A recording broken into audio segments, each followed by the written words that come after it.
So hi everybody, it's good to be back again after a few weeks of absence. We are finally have another recording of the Acceptance of Life podcast. And we are at the moment, I'm at a training camp here in Switzerland in the mountains with my good friend Vajin and two of our other mutual friends. We're doing quite a lot of running training here. We're enjoying the scenery and we got together again for a podcast episode. And this episode is our stories episode. And I think you're going to love it. We are diving into several spiritual anecdotes, spiritual stories that have been told for centuries. And in these stories are condensed real nuggets of ancient wisdom, wisdom for your own personal life, for your spiritual life. And we are telling the story and then we are discussing about it as well.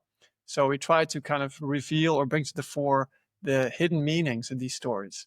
They're really timeless ones. And I think stories, they have a magical ability to really draw us in, to make the teaching really come alive.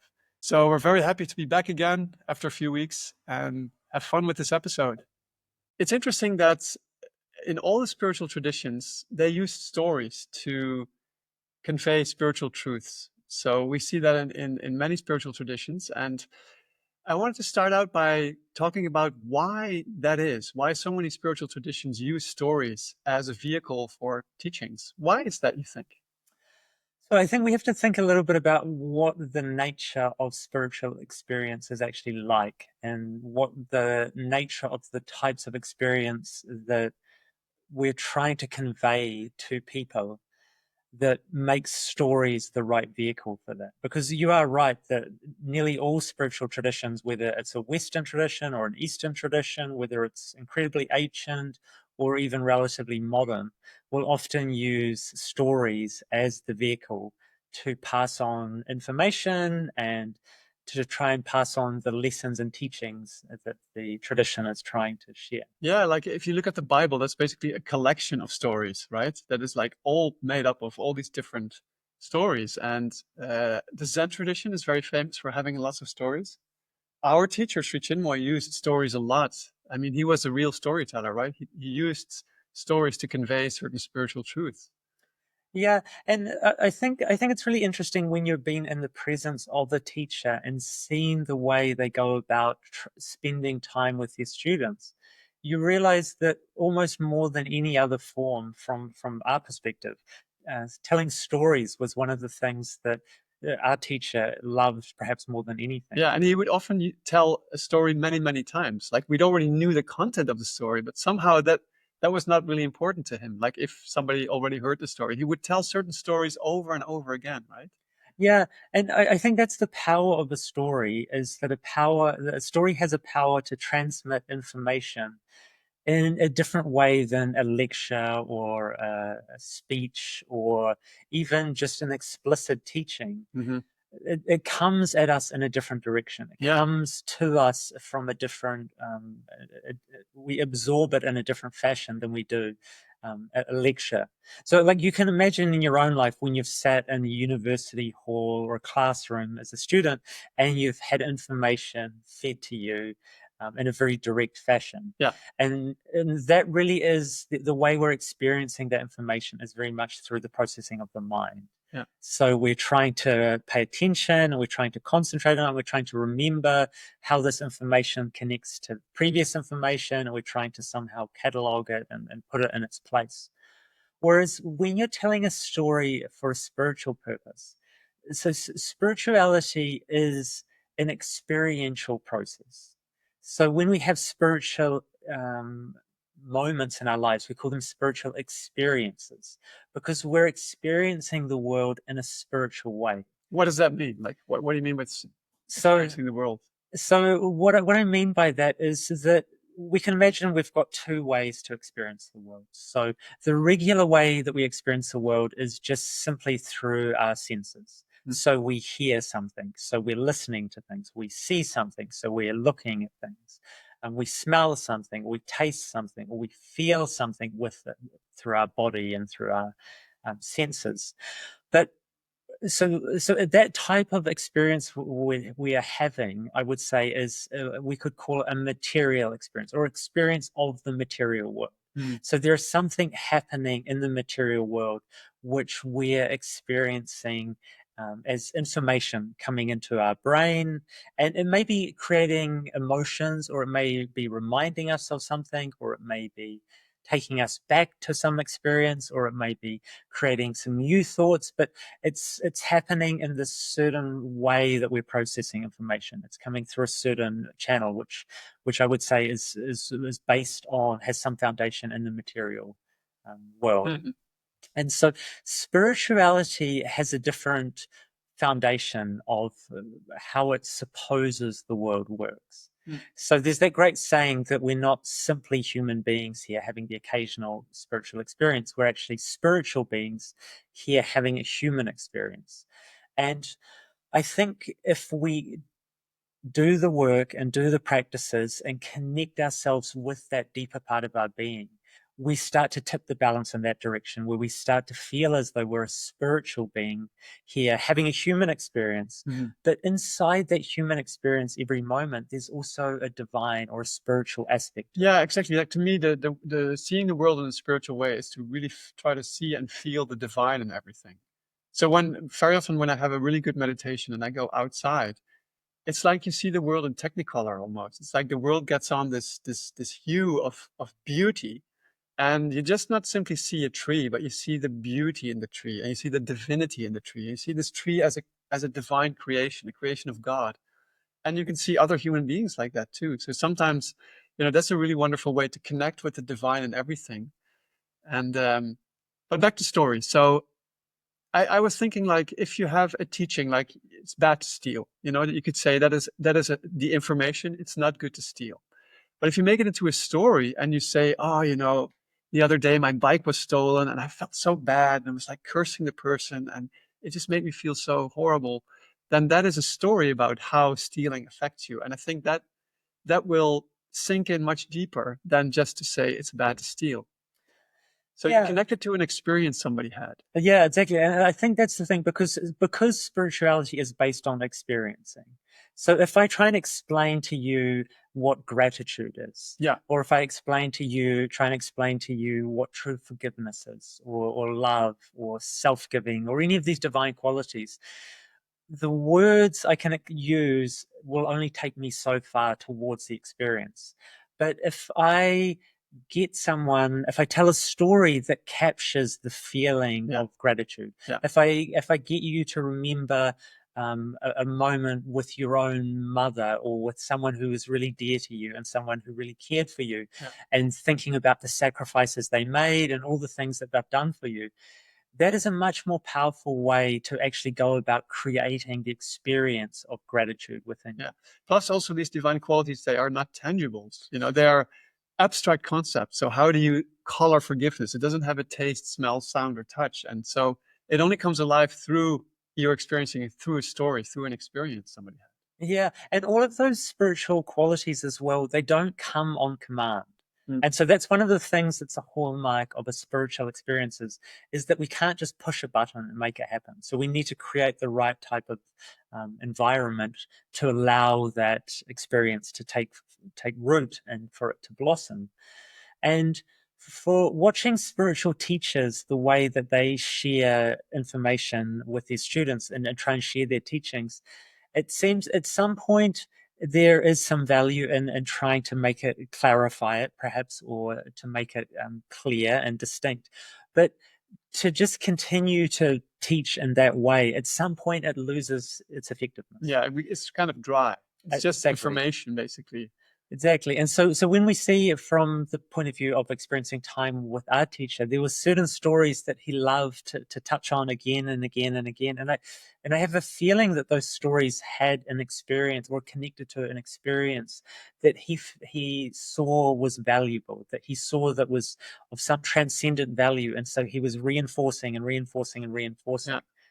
And the other thing is as well that we remember stories far more powerfully than we remember information. That is so true. So if I tell you a story that's really captivating, you'll remember that story. But if I tried to explain the same concept to you Yeah. in some abstract fashion, it's the sort of thing that you'll be like, yeah, it was something about Yeah. something, and there was some love. I see that in my meditation classes. So I try to use stories there as well. And when you explain certain things through stories, people really resonate with that. Yeah. And so we wanted to tell a few stories, right, in this episode. So Yeah, I thought the thing about stories is it's not any value just talking about yeah, stories as a concept, no, but you want to see like how do stories actually work? How do you actually play this game yeah, of using stories? And the thing is as well, we can use stories as a way to spark conversations and to spark some ideas, some and dive deeper into a yeah. topic by exploring a So stories. why don't we dive right in and Okay. tell a story? Do you want to start? Okay. So yeah, I have a story here. So we selected some spiritual stories, right? That Yes. teach certain concepts or spiritual truths or qualities.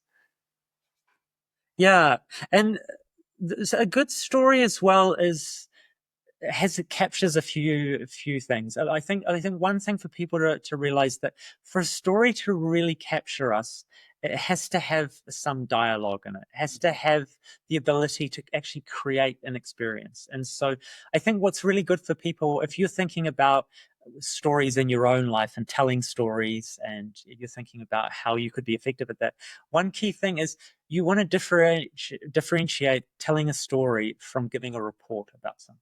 Yeah. So if, for example, if I gave a report on something, I'll say, so I was here and I went to this place and I saw this thing and I had these ideas and that was the story.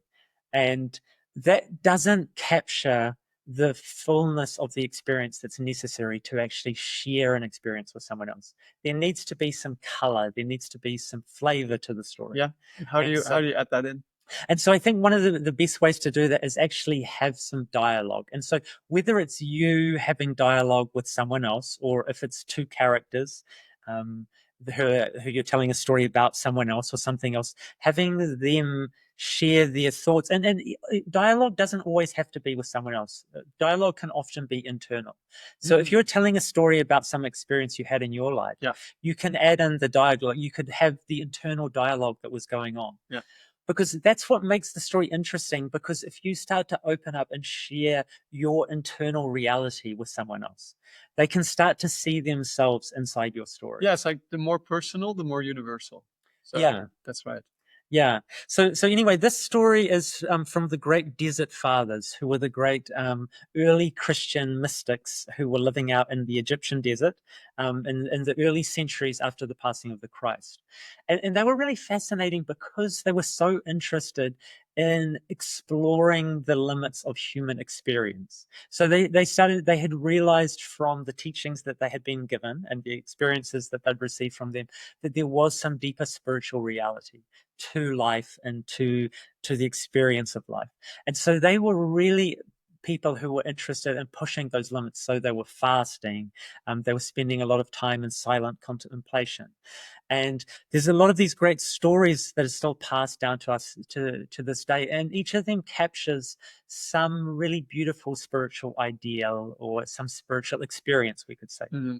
So this story is about the great abbot Anastasius. And so he had only one book, but it was a book of very, very fine parchment. It was something that it was very dear to him. And it contained both the Old and the New Testament in full.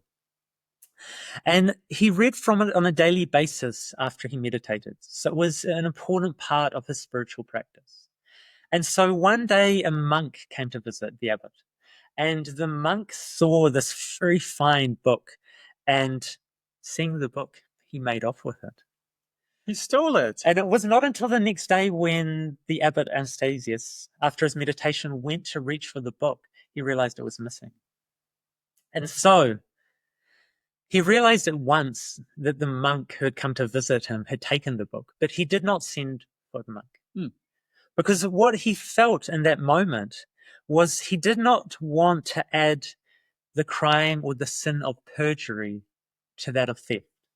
What is perjury? So perjury is telling a lie. Ah. So he did not want to accuse the monk of having taken the book, because he did not want to put the monk in a situation where he would be forced to lie about having taken it. So now the monk went into the city, and his goal was to sell the book. So he traveled around to some different buyers and sellers, some merchants, and he wanted 18 shekels for the book. So he went to one particular merchant of fine books, and he offered it to him. And he looked at the book, and he said, "Give me the book so I may see what it is worth." So he took the book, and the first person he thought of taking the book to get an honest estimate was the abbot Anastasius. So he immediately took the book to the abbot. So this is the seller. This is the seller. This is the buy the stolen book, but exactly. He doesn't know it's stolen. He does not. So he takes the book to Abbot Anastasius, and he says, "I have been offered this book for 18 shekels. Do you feel that that is a fair price for that?" And the abbot looked at the book and immediately said, "It is a very fine book, made of very fine parchment. It includes both the Old and the New Testament. It is worth far more than 18 shekels. That would be a very good price." And so the buyer went back to the monk, and he said, "Here is your money. I showed the book to Father Anastasius, and he said it was worth 18 shekels." So what's the 18 shekels in today's currency? I don't know exactly. I don't have the exchange rate, but it was, let's say $18. It was a very fine sum. Yeah. It was a very fine sum. So he took the money back to, he took the book back to the monk and said, "Here is your money. I showed the book to Father Anastasius, and he said it was worth 18 shekels. The monk was stunned. Here is the monk who has stolen this book from Father Anastasius, and the book has been shown to him, and he has agreed that it is worth the price that he was wanting. He didn't ask it back. He didn't say, "This is my book." No. So the monk said, "Was that all he said? Did he say anything else?" No, he did not say one word more than that. Well, the monk said, "I have changed my mind. I no longer want to sell this book."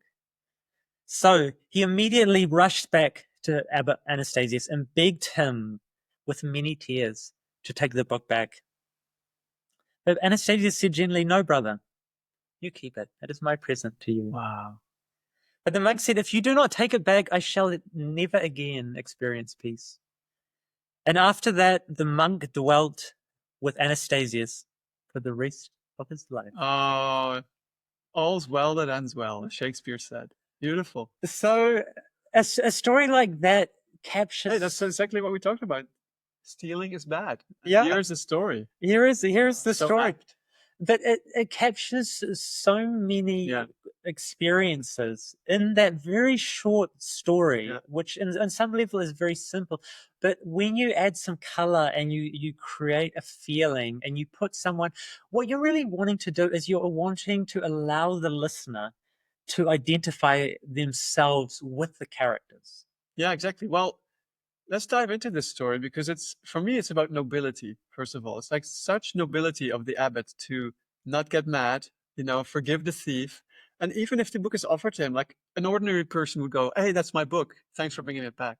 Yeah. But he would go to the length of saying, "Oh, this is definitely worth the price." And you see how this divine nobility really pays off at the end. I mean, if he would have taken the book back, it would have been totally within his rights. Yeah. But he would not have transformed the monk. Yeah, and I like the idea of nobility, because if I wanted to explain to you what the ideal behavior is in the world, and some form of a combination of humility and some form of being incredibly forgiving, and then on some level having some divine nobility, it would take me a long time and a lot of words to try and to explain those things to you. So I had a teacher when I was an exchange student in Canada, and he was a creative writing teacher, and he was a very noble man, I found. And one time I heard that there was a student, and he really hated this teacher for some reason. He couldn't stand him. And he actually wrote in the creative writing class, he wrote a really scolding piece about him, and he had the gall to hand it in. But this teacher would go to the student, and he would give it back and really report on the quality of the piece without saying a word about, being offended. He would say, "Oh yeah, it's a very fine story. Maybe here and here you could change something." And so that to me is also he showed his nobility in that way. Like, he wouldn't be offended. He totally took the story serious, and he would not say one word being upset at, such a thing. So yeah, it just reminded me. Yeah, it's a quality as well that seems very rare in our Yeah, present day yeah. world. It's not a quality that we celebrate, or it's not a quality. We're living in a time where, Tit for tat. yeah, it's like we live in this outrage Yeah. economy Yes. where we're now Abbott Anastasius. You'd expect him immediately to go on social media Yeah. and to put a post up calling out this monk and look what's happened, my Yeah. fine book. He could put something on Facebook Let's cancel this monk. saying his if anyone sees this book of mine, it's a very fine parchment book with both the Old and the New Testaments in it. Yeah. It, Yeah, exactly. It's. I heard somebody say the other day that the social media culture it's changing all the spiritual teachings into their opposites.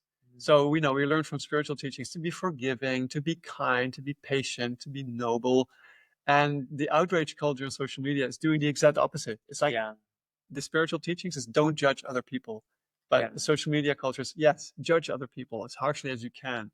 Yeah, and what the story tells us as well is that there is hope for transformation as well. Yeah, When there's someone who has obviously taken the wrong action, yeah, and his nature is transformed not through judgment and punishment. yeah, His nature is transformed through forgiveness, and that's often what we forget, that these spiritual qualities, when we actually offer them to the world, they have an atom bomb power, yes. but coming from a completely different place from the type of qualities we normally think we need Yeah. to change the world. So there's a story that Sri Chinmoy wrote, which ties into this idea of nobility and forgiveness.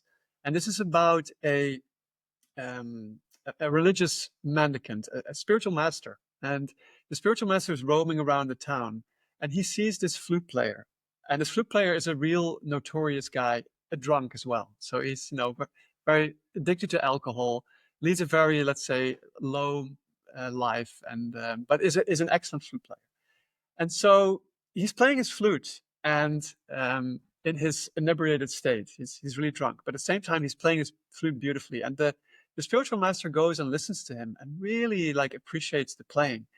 But for some reason, this flute player cannot stand the presence of this master. There's like this vibration, this very pure vibration that really upsets him. And he starts abusing the master. So he stops playing the flute, and it's just really foul language, just lays into the spiritual master. And he works himself up into such a state of rage that he ends up beating the spiritual master with his own flute over the head. And the flute breaks. And so with the spiritual master, he starts bleeding, and he has some of his disciples there as well. And the disciples really want to punish this flute player. But the spiritual master says, no, no, no, no, leave him alone, leave him alone. And they go away, and the disciples treat the master, and they kind of like nurse his wound. And then the master gives some money to one of his disciples and says, buy a new flute. I want you to go to this flute player, buy a new flute for him, and tell him with my sincerest apologies that my head was responsible for breaking his flute.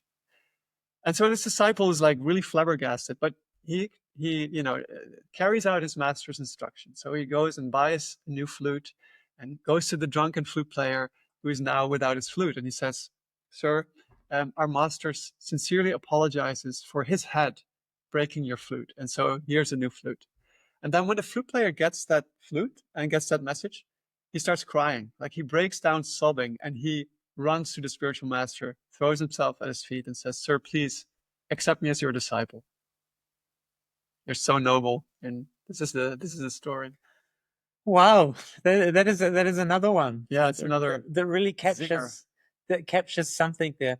What I'm reminded about actually with you telling the story is that I remember listening to Jerry Seinfeld at some point, and Jerry Seinfeld was talking about telling jokes. Mhm. And there's something about telling a spiritual story that really captures some like profound insight that is almost like a powerful a joke and a great spiritual story. Somehow, to me, they have some symbolic connection. They have some similarities, right? They have a clue. They have like a punchline sometimes. Yeah, they have some point that comes through and like hits you in some way, and you experience it through that powerful moment within the story. Just like in a joke has that one moment where the punchline comes. Yeah, in the joke, it's the humor that is released. Yeah. I think in a spiritual story, it's the meaning that is released. It's yeah.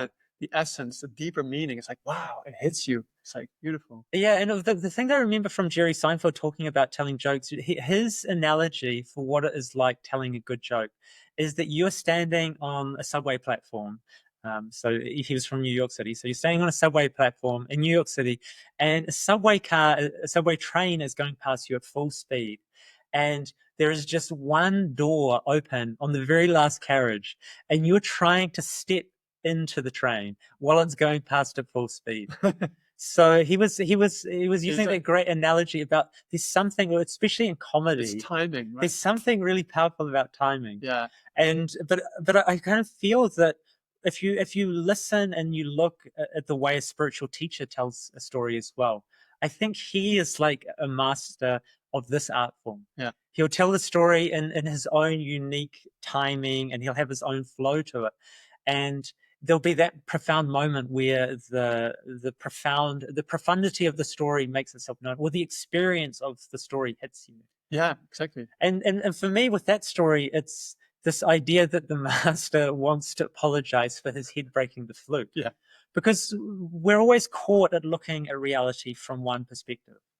And that's an obvious outcome of the type of beings we are. We're experiencing the world from our own particular vantage point. And so when we look at a story, we'll often immediately identify ourselves with one of the characters or the other. There'll be perhaps the hero or the villain. And so we might identify ourselves with the heroic character in the story. And for that character then to suddenly show you that there's another way of looking at the story. Yeah. And even if it seems slightly absurd, there's something powerful about saying, well, on one hand, the vagabond flute player is striking the master with the flute. And the other hand, the master is saying, he's very sorry that he was in the way of the flute when it was coming down through the air, and the flute sadly broke on his head. And it shows as well that there's a way of even illumining the most roguish characters. Yeah, and I think the way to do that is when you are accused, and also when you're falsely accused. It is not, the spiritual way is not to strike back in anger, but to absorb and accept, and even totally accept the wrongdoing and not even react on it. Yeah. It's like, I think it comes from having faith in a higher power, having faith that God takes care of things. It's like when somebody abuses you, if you have complete faith, I think God will take care of the situation. Like the divine will sort it out in a way that you never, in your human reaction, would just cause more pain, more suffering. If you would just react in anger, you just make the situation, you're not solving the situation, let's say. But if you allow the divine to act by not reacting, then you can create miracles. You can create transformation. And there was once a story of the Buddha when the Buddha was being abused by somebody. Somebody was speaking like the same way in the story of the Zen of the master in the previous story. Somebody came to the Buddha and really started abusing him for some reason. And the disciples were there, and the Buddha would remain absolutely calm. He did not get agitated. He did not get upset, but he remained silent. And then at some point, the culprit was just like so frustrated that he just left, went away, completely frustrated. And the Buddha was like completely calm and quiet. And the disciples asked, Master, what happened? Why did you become so, why did you not react in anger? Like, why did you remain completely calm? How do you do that? And the Buddha's answer was, well, if somebody wants to offer you a gift and you refuse the gift, then he has to take his gift and leave with it. Yeah, and that is such another powerful lesson there. And I know many people who have actually put that into practice in their lives and have seen the power that has. Because when you don't react in the way that someone is wanting, especially when they're trying to provoke you, Yeah. when you allow yourself to be provoked, it's as though you've accepted what they're offering to you. Yeah. And in some way, when you put yourself in a position of non-reaction, if you create that space where you show that in some way you have control of your emotions, you have control of your being, and you're not going to be caught in their game that they're playing, and are unable to be provoked, it's such a powerful statement. Yeah. And in some way, then the person who is offering you the the negative energy, yeah, the negative energy, vibes. they're forced almost to hold that energy Exactly. themselves, and then as they go away, And they experience how horrible it feels. Yeah, it's like they want to, empty their bucket of trash on you, but there's Yeah. like a shield, and it just blows back into their own face. yeah, it is such a profound statement. Yeah. So yeah, I love that. Do you want to hit us with another one? Yes, yes, I do. So So what book do you have there? oh, I have a very interesting book which has a collation of some very interesting spiritual. Do you want to share the title? It is called The Spirituality of Imperfection. Oh, lovely. The Spirituality of Imperfection. Okay. Yeah, it's got some wonderful stories in it. Oh, this one is a wonderful story as well. So once upon a time there was a carefree young girl who lived at the edge of a forest and loved to wander. One day she became lost, and as it grew dark and the little girl did not return home, her parents became very worried. They began calling for the little girl and searching in the forest, and it grew darker. The parents returned home and called their neighbors, their friends, their family, people from the town to help them in the search for their little girl. Meanwhile, the little girl was wandering about in the forest. She became very worried and anxious as it grew dark, and she thought to herself, "Oh my goodness, I do not know the way home." She tried one path and then another and became more and more tired. Coming to a clearing in the forest, she lay down by a big rock and fell asleep.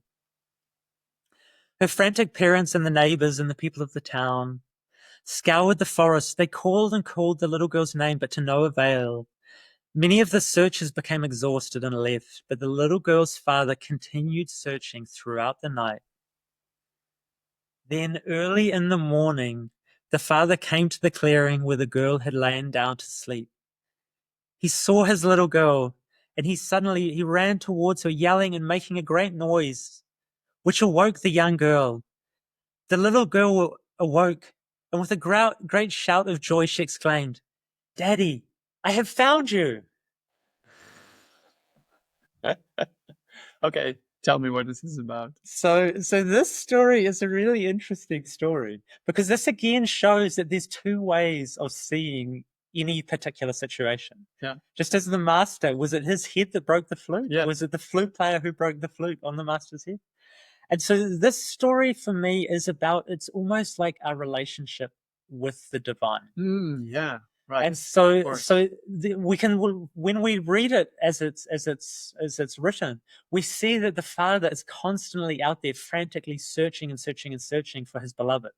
He's searching for his daughter, and he will not give up at any. So here the father could be the seeker and the daughter could be the divine.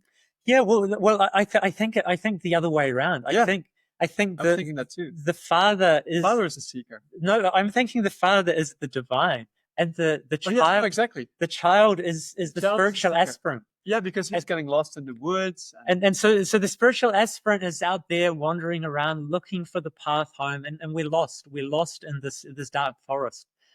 And then we think, when we wake up suddenly, we think, "Oh my God, we have found the divine. We have found this divine consciousness." Yeah. But in reality, if we saw it from the other perspective, they've been frantically looking for the divine has been looking for us all this time, and is so thrilled that we're woken up and that we have found the divine. Yeah.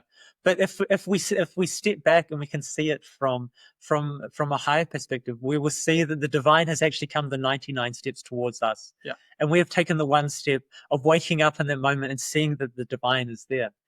And so it's a really profound story in that way, because to try and explain that concept, again, it's something that is beyond explanation. But sometimes you need to explain these stories, because if it's just like, if you just think of, "Oh, what a silly story. It's just a girl who gets lost. The father finds him. Oh, yeah, I'm found." If there's no, like, if you Father, I have found you. Yeah. If you don't grasp the deeper meaning, it stays a surface, kind of silly surface story. And I remember Sri Chinmoy, when he told these stories, he very often told us, you have to chew on the story and digest it. And it's not like you immediately get the meaning, but he said, meditate on the story. It's like you're chewing a fruit or you're chewing some nuts, and then you need some time to digest it. And that's like when the meaning comes to the fore. it's not immediately obvious always, but you need to really No. absorb the story, think, what does this actually mean? And try to dig deeper for the divine or the spiritual meaning behind it. And I think that is part of part of it. That as well is that you need to be ready to. You need to have the eyes to see and Yeah. the ears to hear what is truly being said in that story. Yeah. And that's often a reflection of our own inner state of being. And there'll be certain stories that I have read many times before. Right. And at a certain point when I read them, they'll just completely hit differently. Exactly. Suddenly it opens up. There's a reality. You see new things in it. And what's changed is my own inner state of being. Yeah. And so it's not that suddenly there's some piece of information in the story that suddenly I didn't notice before, but Yeah. it's something inside me has changed Exactly. that makes me now able to align myself. Because what we're looking for is the experience. And if the story does create the experience or it doesn't create the experience, it's often because we're ready for the experience or we're not ready for the experience. Yeah.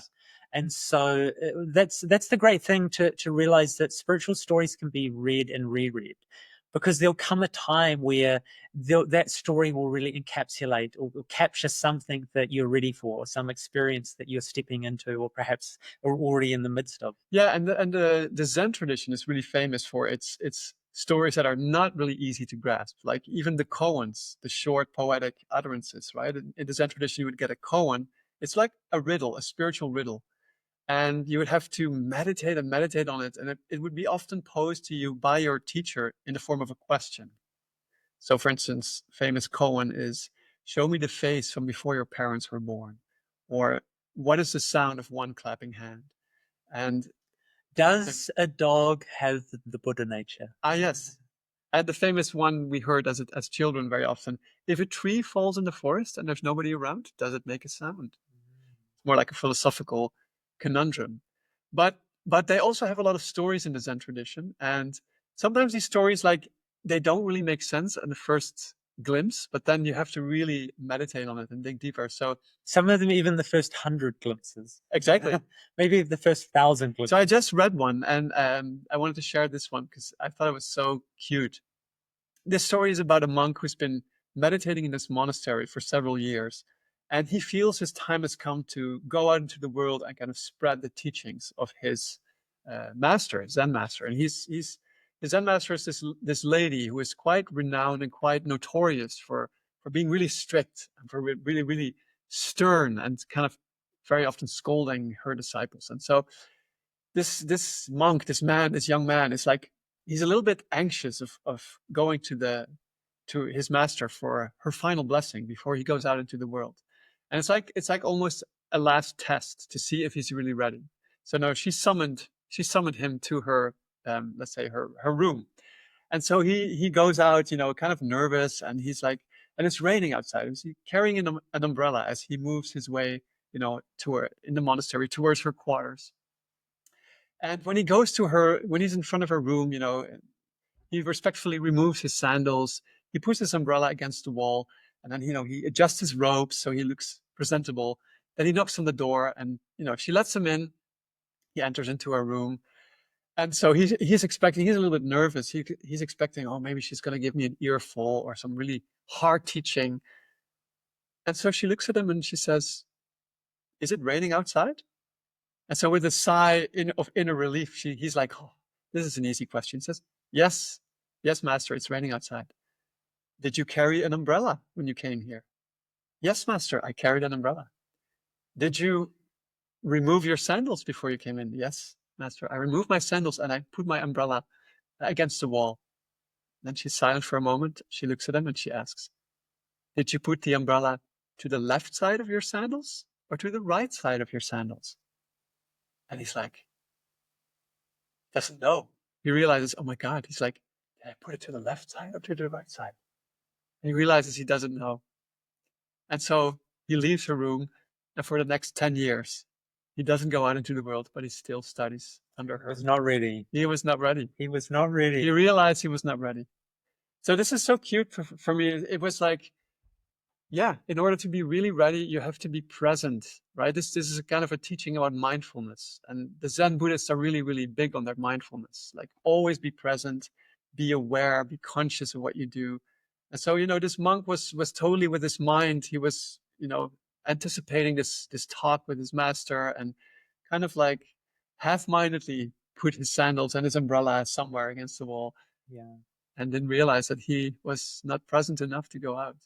Yeah, it reminds me of another cute wee anecdote about a novice monk who had been at one of the monasteries, in the Zen tradition, for some years, and a great philosopher was traveling around and talking to people, and he came across this young man, and he was very interested as to what he had learnt in those first few years in the monastery, and he was expecting that perhaps there'd be some glimpses of enlightenment or some deep spiritual experiences or some profound realizations about the true nature of reality. And he said to the young novice, so in the first few years, what have you learned here in the monastery?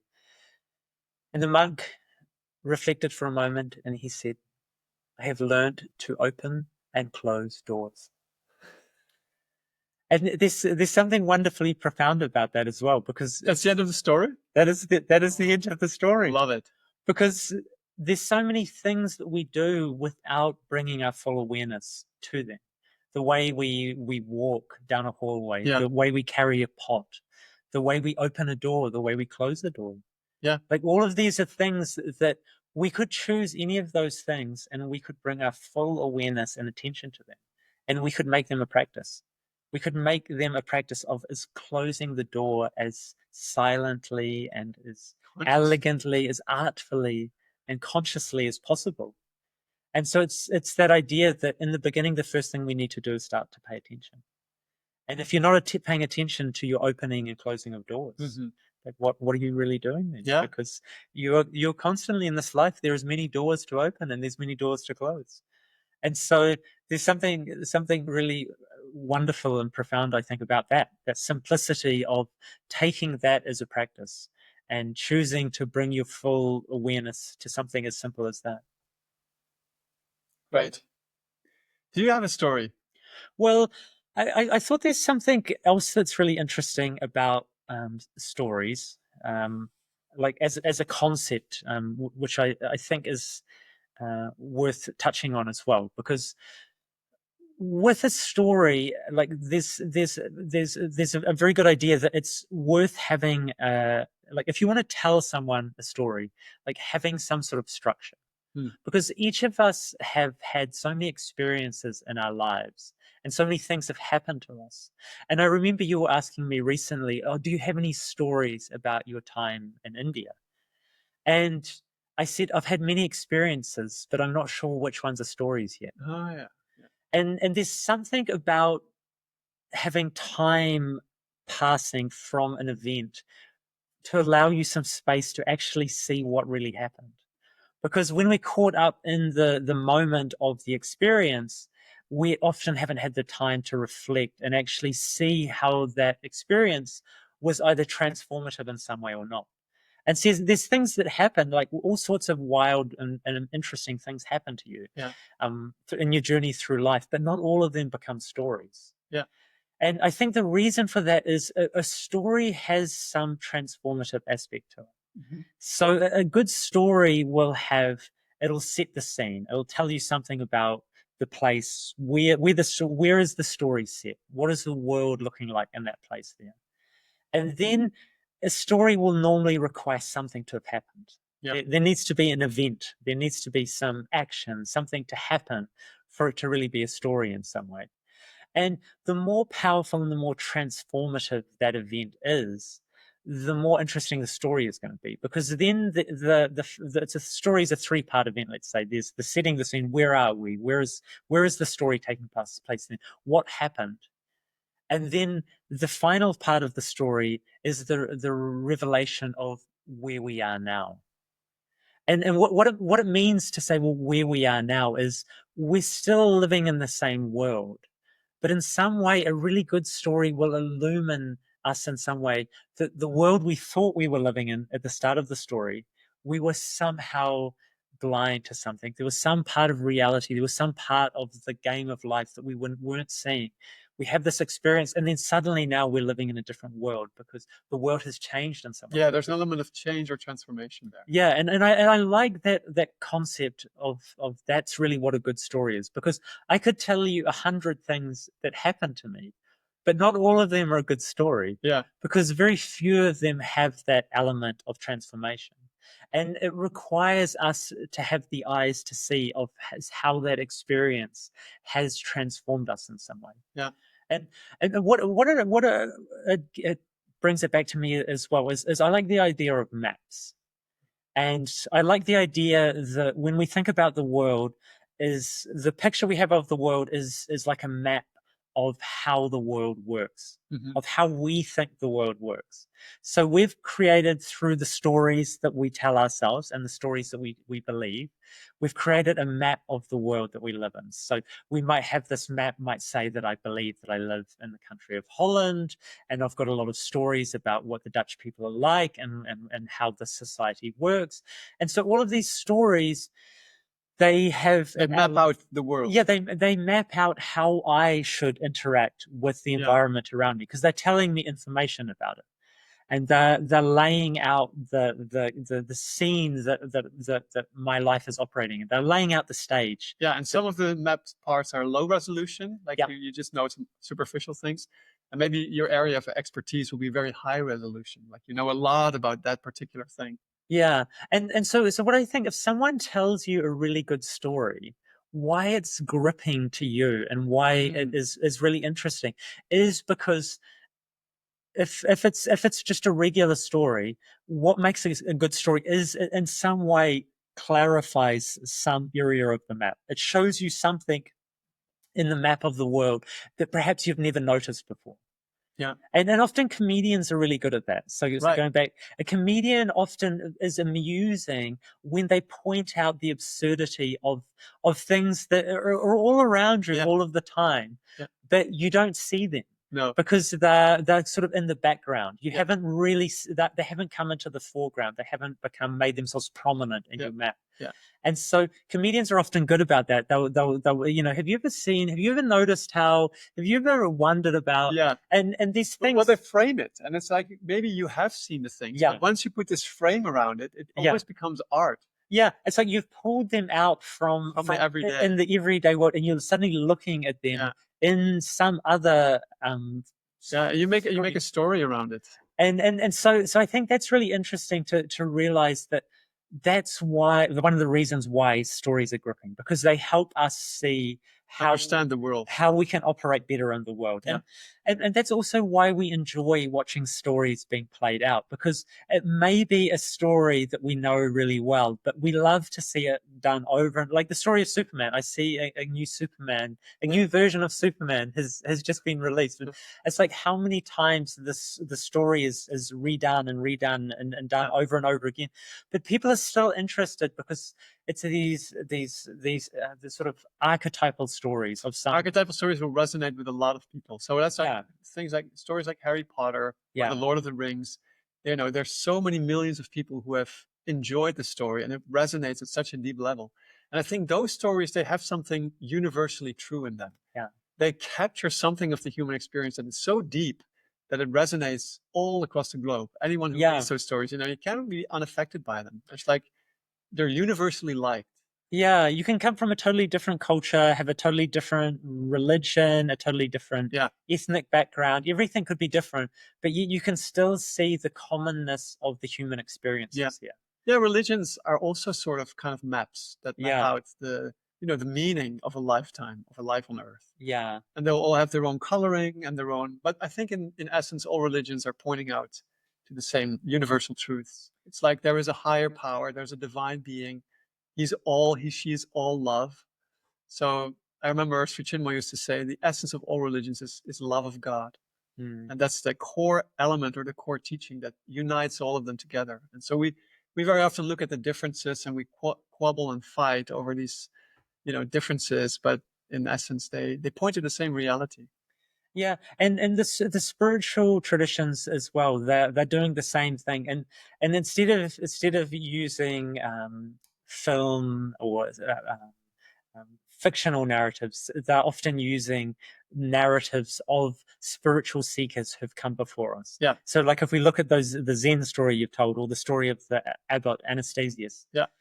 these are real spiritual seekers who've gone before you. And so using their examples Yeah. as a great teaching. Exactly. Yeah. So there's a really wonderful story that I often tell about the existence of the soul in my classes. I wanted to share that one. That's Please. okay. So this is a story that was told by Sri Ramakrishna. And Sri Ramakrishna was a spiritual master from the 19th century in India, a great spiritual master. And he told this story to illustrate the role of the teacher, the guru, but also the existence of the soul in every human being. And this story is about a female lion, a lioness, who is pregnant and is about to give birth to a cub, but she's also being chased by a hunter. And she's running for her life, and she feels the hunter is behind her. And the hunter is hunting at her with his bow and arrow, and he takes aim and shoots his last arrow and mortally wounds the lioness. And with her last dying strength, before the hunter gets to her, she manages actually to give birth to this little lion cub.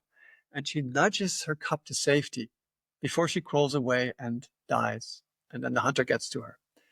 But fortunately, she manages to save her cub. And this cub, this young lion cub, his eyes are still closed, but he's able to kind of crawl to safety. And he crawls away, and lo and behold, he gets to a field. And on this field are grazing a herd of sheep. And then when he opens his eyes for the first time, he sees these beautiful woolly creatures in front of him. And so in the animal kingdom, the first beings that the young animals see, it considers as its parents. So when the little lion cub opens its eyes, it's just seeing these sheep, and it immediately accepts them as its parents. It's like, these are my parents. And he crawls towards them, and with his big eyes and his cute innocence, he looks at them. And the sheep decide to adopt this lion as one of them. They're very generous, and they decide, okay, this lion thinks that we are his parents. It's fine. We will bring him up and teach him our ways. So the little lion cub grows up among the herd of sheep, and he knows no better, as if he is also a sheep. So he learns the ways of the sheep. He learns to eat the same food. He learns to eat the grass that the sheep eat. He learns to be afraid of the same things that sheep are afraid of. He learns even to make the same sounds as sheep. He talks sheep. He bleats when he talks. And so in every way, he grows up as a model sheep. Of course, over time, he becomes bigger, and the sheep also they see him, they see that he has difference, but they accept him totally as part of their group. And they just think he's just a little bit of a strange looking sheep, but he's part of us. And so one day, when some time has passed and the little lion cub is now growing older, and he's almost at the level of maturity. And one day, a lion from the jungle, a mature lion, is out hunting, and he has smelled the herd of sheep. And he's out on his hunt, and he thinks, oh, this is my lucky day. There's a whole herd of sheep. Maybe I can kill one or two and bring them back and feed my family. So this lion he's getting ready to pounce, and he's observing the sheep, and he just waits for the right moment. And then he decides to pounce. So he jumps from the jungle. He runs into the clearing where the sheep are grazing, and the sheep immediately hear and feel and smell the lion. And so they immediately bolt. Their mortal enemy has come. So they produce this great fear, and they're running away as fast as their legs can carry them. And the little lion sheep also feels the fear of the other sheep and sees this monstrous lion running at them, and also runs away as fast as his legs can carry him. And so while this mature lion is chasing the herd of sheep, he lets out this giant roar, just as lions can do, the king of the jungle. So he lets out his most majestic roar. And when he does this, something happens with the lion sheep. Something stirs so deep inside him. Something in that roar of the mature lion does something to him, and he's unable to move anymore. He's paralyzed. So he doesn't know what happens, but he cannot move. And so all the sheep are running away, and this for the first time, the mature lion sees among this herd of sheep, he sees one of his own, just paralyzed. And he's so surprised by this that he decides to let the sheep go and this investigate what is going on here. So he stops and confronts this little brother of his, this little lion, and he walks around him and looks at him and sniffs at him, and he smells a little bit weird, and he's like, there's something about this lion that is it's not quite right. And then he asks him the question. He says, "What are you doing here among this herd of sheep? Tell me the truth." And the little lion sheep looks up with his big eyes, and the only thing he can say at that moment is, "Bah." He's only learned how to bleat. And so now the mature lion is really puzzled and really, he's like, "You are not a sheep. You are like me, a lion." He says, "Come, I will show you who you really are." So he takes the little lion with him, and he takes him to the pond nearby. And he bends over the pond and he says, "Now look to your own reflection in this water and tell me who you really are." So for the first time in his life, the little lion sheep bends over the pond and sees his own reflection in the water. And he sees the mature lion next to him, and he realizes for the first time, I'm not a sheep. I'm actually a lion. And he realizes his true nature. And so at that point, the big lion says to him, "Now that you know who you truly are, follow me into the jungle, and I will teach you how to live according to your true nature like a lion." And so the lion accepts. He follows the mature lion to the jungle, and for the first time in his life, he learns how to live according to his true nature.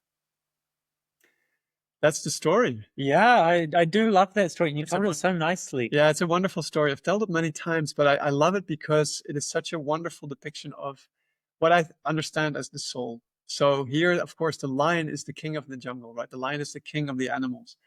And in a sense, the soul is the real in us. The soul is the spark of divinity that we all have. And we grow up kind of thinking that we are sheep, that we are part of the herd. We are insignificant, small, insignificant, weak. We see all these millions of human beings around us, or we look up to the stars and we say, "I'm just such an insignificant speck of dust. Who am I?" But in reality, we are the soul. We are much, much vaster and more significant and more divine and more majestic than we give ourselves credit for. We truly have inside us this divine lion that is waiting to come to the fore. And so this is a wonderful example of how a story can kind of bring to the fore this reality. And at the same time, the role of the teacher, right? The spiritual teacher, the big lion is kind of the guru, is the person who awakens you to your true nature. And sometimes you need somebody to jolt you out of your sleep, out of your comatose state, and say, "Hey, wake up. You're not just an insignificant creature. You are the divine. You have a soul. You are the soul." And it's the moment that the lion roared, right? That was the moment when this real awakening came. And I know from my own life that there was a point like that when I kind of heard the lion's roar, when I felt like I was jolted out of this, like there's much more to me and to life than meets the eye. You were called. Yes. Yeah. And I think all spiritual seekers have this moment in their life when they feel they're spiritually awakened, that something stirs within them. And it's like you're paralyzed for a moment. You're like, "Oh my God. No, is that for me? What is that? What is that reality?" And then, then if you become a seeker, you follow your teacher to the jungle and you learn to live according to your true nature, according to your soul. Yeah, and I also like that story because it's got an element of listening in it. And I think that's the other really important part of stories that we don't talk about. We talk about often telling stories, but actually learning to listen to stories is actually also an art form. And I think it's some things that we've really forgotten in the modern world. The way that the mindset or the consciousness that we should put ourselves into to really get the most from listening to others' stories. Right. So if we think about the way that information has been shared amongst human beings since time immemorial, for hundreds of thousands of years, we've been an oral creature. So all of our information, all of our stories, everything we knew has been passed on from one generation to the next, basically through stories. Mm-hmm. And so some of the oldest stories we have in the Old Testament of the Bible.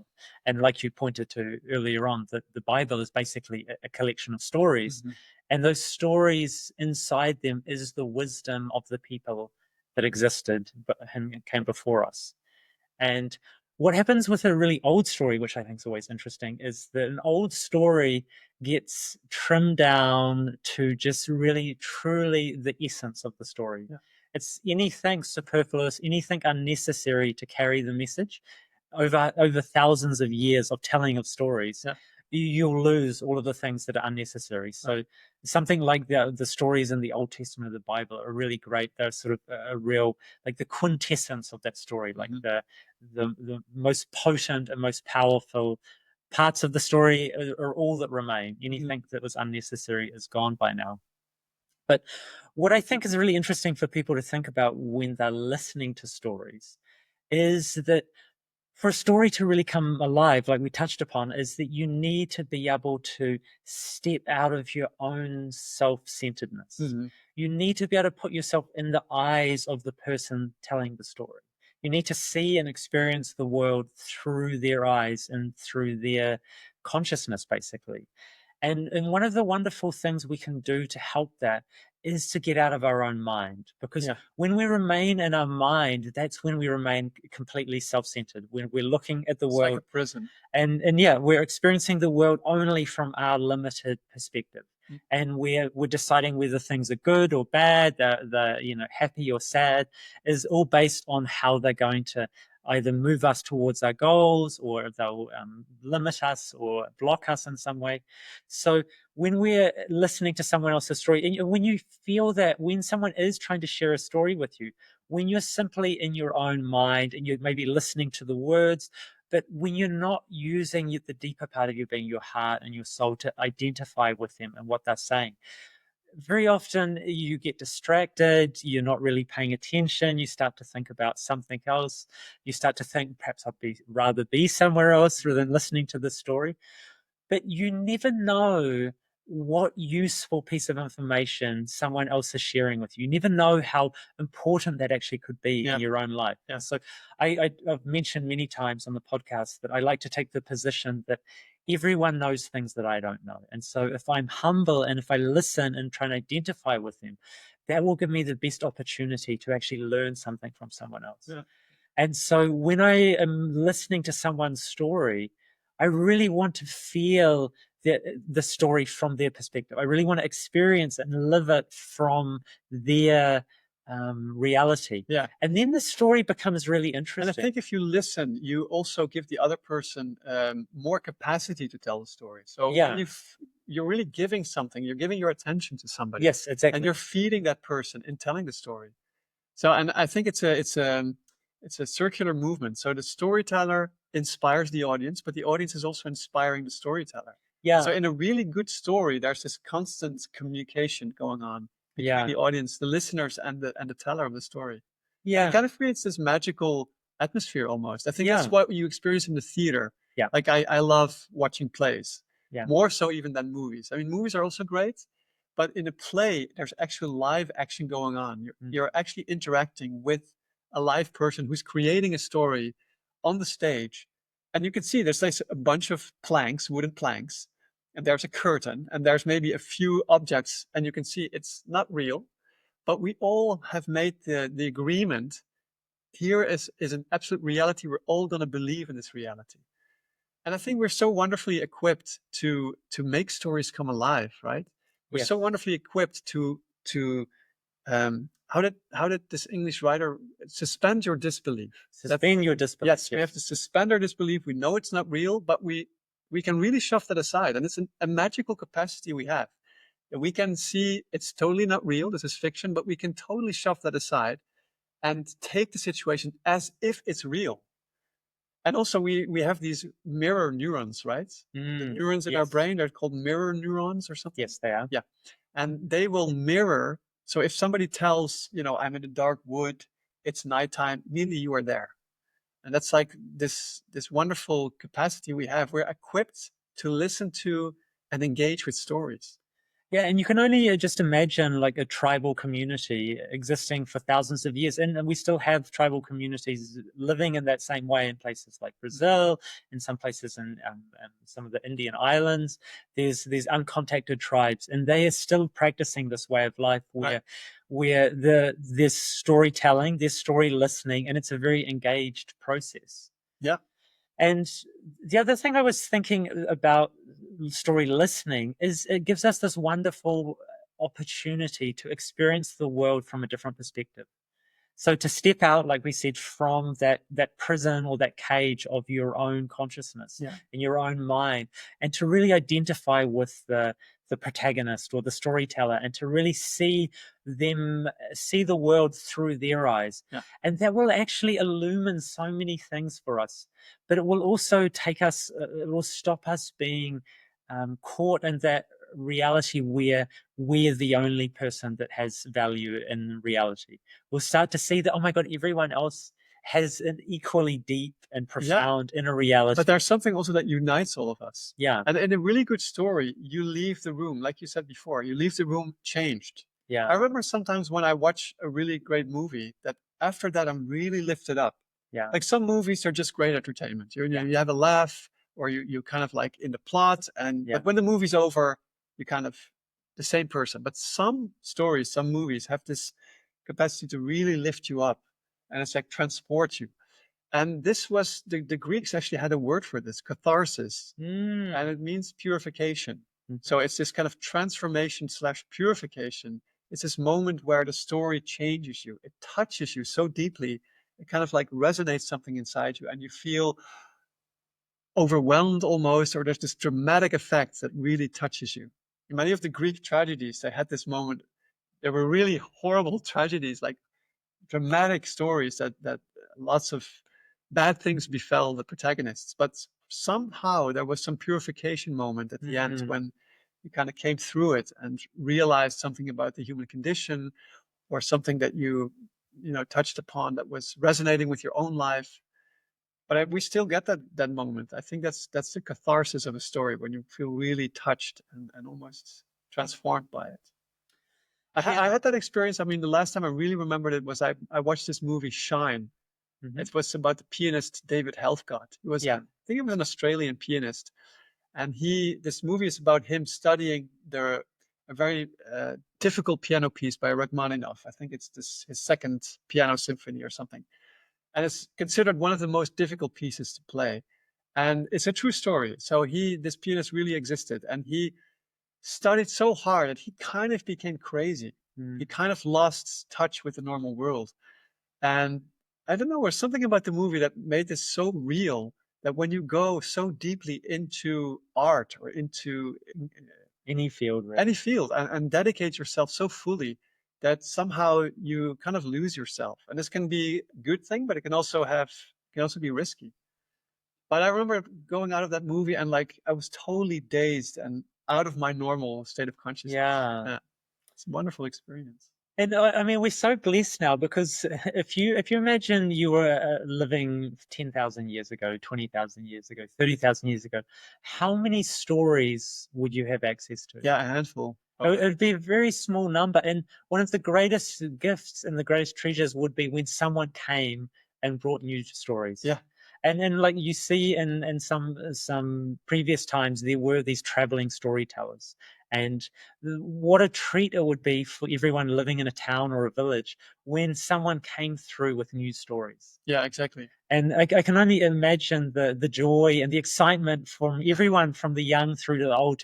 And you would say, well, it's just entertainment. But obviously, it's not just entertainment. Mhm. There is the transmission of wisdom and knowledge um, that is going to allow you to operate better in the world and Yeah. see and understand things Yeah, and more also I deeply. think it connects you to other people's experiences. Like you can only live one life. That's your Yes. own life.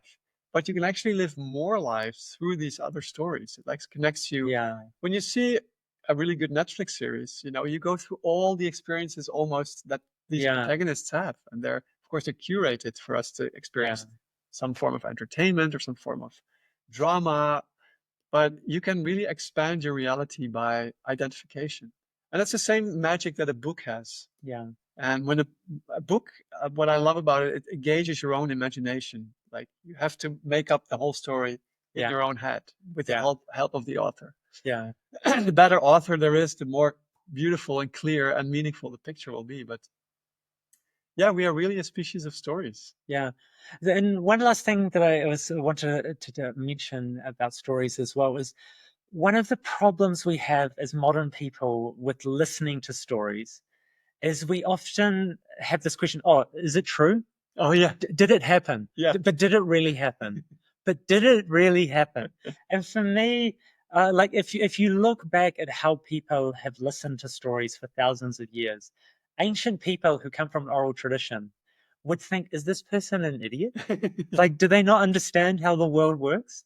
Like, they want to know, but did it happen? Yeah. But did it actually Doesn't happen? matter, they would say, right? Just like this, because what you want to remember and what people have always known is the story has a moral. It's got that nugget. It's got that piece of information that is going to illumine some part of the world to you. And so ancient people would be listening to stories from that point of view, that this story I'm listening to is going to share with me something about the nature of the world. And so that's what they would be looking for. Yeah. And I think as modern people, we need to instead of saying, is it true? Like, did it happen? Instead of looking at a story like that, we need to think, is it true? And that is something in the story functional in the world? Will the message or the essence, will some part of the story, will it work in the world?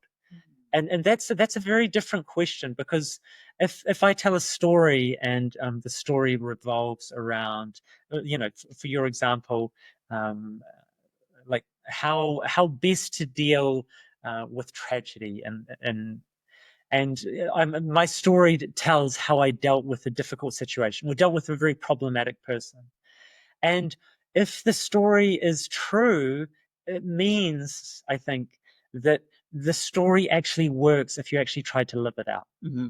And so that's a very different type of truth. And then probably the best example of this is the example of always believing always acting as though a gun is loaded. So if you have a firearm or a gun in your house, or you use them, or you have access to them, you should always pretend, or you should always act as though the firearm is loaded. So you should never point it at someone and pull the trigger. And so that's something that is objectively false, but functionally it's true.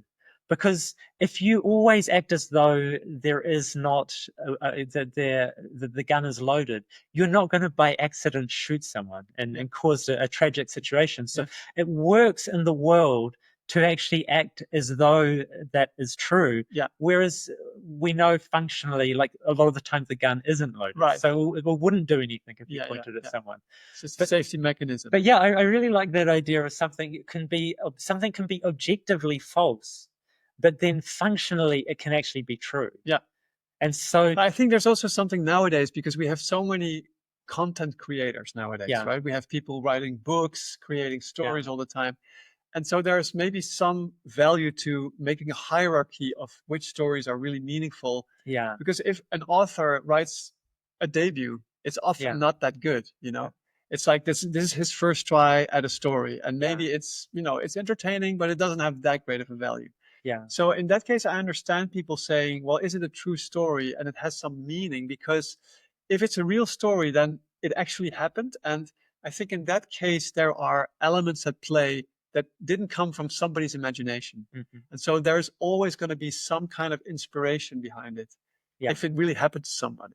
So I kind of understand it in that way, that sometimes when you know something really happened, it's not fabricated. Because if we can fabricate something, we can also add our own biases, we can add our own ignorance, or we can add things that are not really making the story valuable in that way.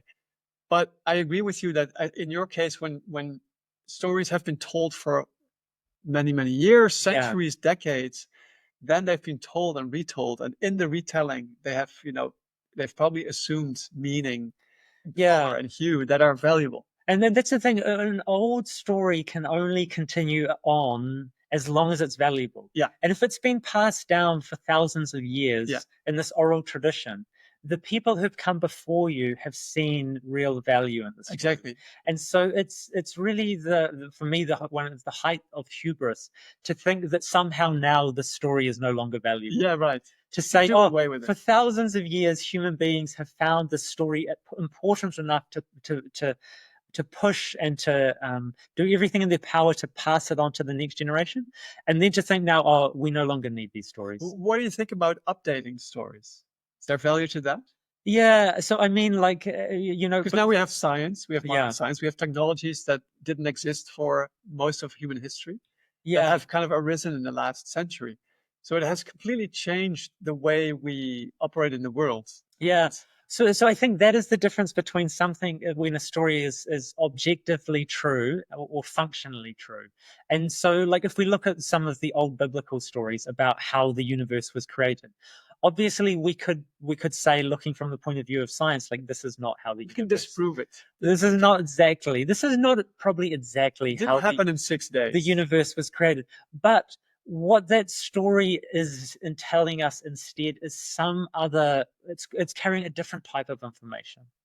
And like, I love the story of Adam and Eve and the fall from the paradise, because it tells us something about the experience of ancient people that transcends their time and place. And for me as well, it connects us back to all of those who've come before us. If there's a story that's been passed down for all of those generations and is still with us, it's obviously one of the most profound and important ideas that they have. So what does that story tell you?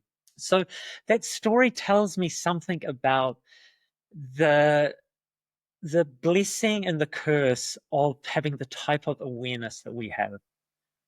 And so for me, that is the most fundamental type of story that we can have. It's a story about how we actually experience reality. And so people were experiencing reality since human beings have existed. And so we're not unique in the fact that we're experiencing reality. And we're experiencing a slightly different version of reality than people who have come before us because of technological changes and the world changing. But our ability to experience consciousness is no different from those who have come before us. And that's the other great thing to think as well, that the people coming before you were just as intelligent. They had just the same capacity for creativity and ideas. And, perhaps some would argue that people at other points in time have had perhaps more access to creativity. And you definitely see some of the works that have been created before we have arrived here. And they're just breathtaking works of staggering genius. Yeah, like the pyramids. An infinite number of them. I mean, like, even the paintings that we see or the musical compositions. I mean, it's absolutely staggering what the human consciousness has been able to create. What in the story of Adam and Eve speaks to you? This story tells us the separation of us from our source, from our divine source. From our divine source. So there's this idea that when you eat from the fruit from the tree of the knowledge of good and evil, so you become aware of this moral differentiation. Like, you start to have the ability to choose whether you will act in a way that is harmonious and loving and in tune with all that is good, or you will choose to go against those things. Yeah, so it divides the world up into a moral hierarchy. Yeah, it creates the space that allows us, like, the type of consciousness we have allows us to make those types of decisions.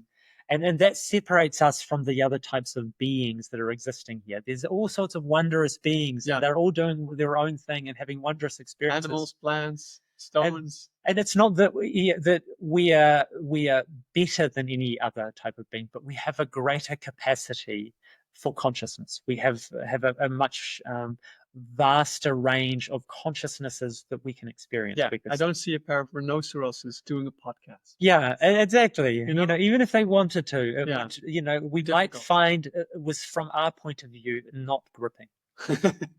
And so this story is exploring what that means and how that separation occurred, like how we fell from being in tune with reality. What does eating the fruit mean to you then? So that for me is the waking up. It's like we had an experience, and we could say the experience is evolutionary and biological in nature. So it's not saying that it has to be some divine intervention in reality, but the human brain developed in such a way that it gave us access to different states of consciousness. And there's a really interesting idea about that. Like, does the human brain create consciousness, or does it permit consciousness?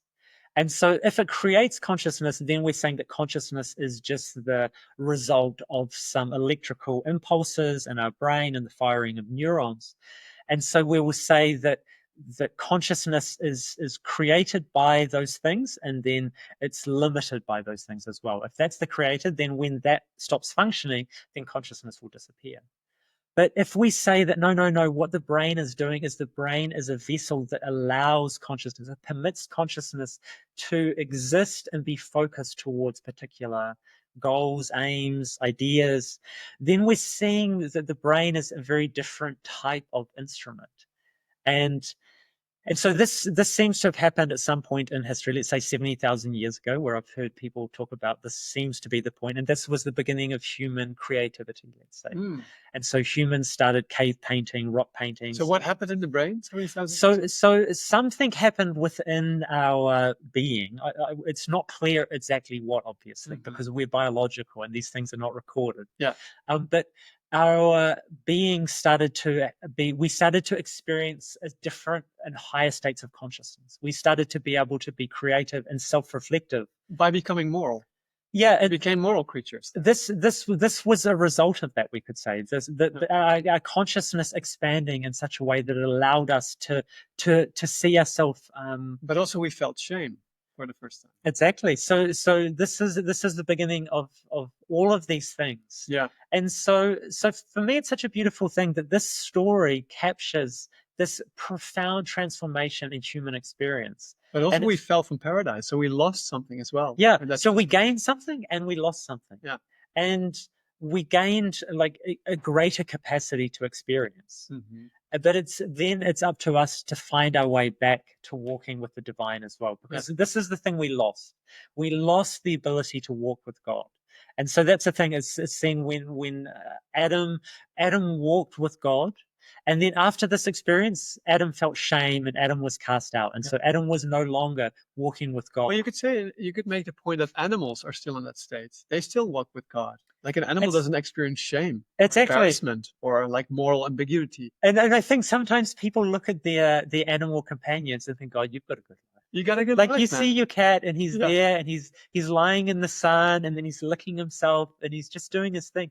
And he has no sense, because the other thing that animals don't get depressed, that they noted in the story of Adam and Eve, that from now on we shall have to work. Oh, yes. Because we don't see animals feeling like this great impetus that, oh God, I've got to clock in again. You know, I'm out on the savannah. Okay, it's 9 a.m. Time to get hunting some gazelles again. Exactly. We don't see that type of consciousness existing within them. So they are in tune with their creator in some way, or the creative force. So I think there was a conscious decision, whether we made them or God made them, or there was some decision that we chose to go that way and separate ourselves from the divine source. Yeah. But now, of course, the challenge is it's a journey. So we want to travel back to the source while retaining that expanded states of being and awareness. Yeah. So we are still moral. We can experience the world in all these different hues and colors, and we are creative and we are creators ourselves. But then again, we can walk with God in that heightened state. Yeah, and that's really what we're talking about when we talk about God realization, is self-realization. It's realizing that enlightenment, that our true nature is that elevated. You can see it in the spiritual masters. The spiritual masters who realized God, they had a childlikeness about them, but at the same time, a really deep, profound wisdom. Yeah. And, they could be intellectual giants like Sri Aurobindo. They could be very simple like Sri Ramakrishna.